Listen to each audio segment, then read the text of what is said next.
We are in Ward 40, Gugulethu, in Cape Town, with team leaders, community leaders, and the community.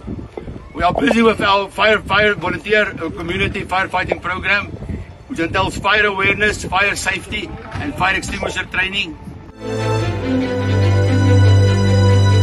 We already have a team in this area. Brave ladies contained 3 fires over the last month, with 8 fire extinguishers. But we do have a very big need for more fire extinguishers in this area.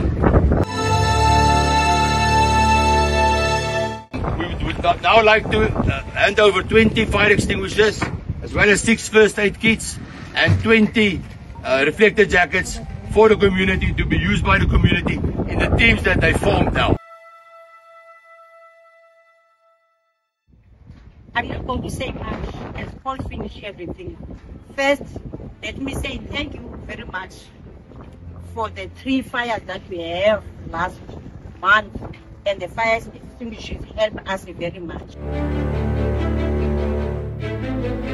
As we are staying in shacks, we are on a very dangerous situation. We need any help.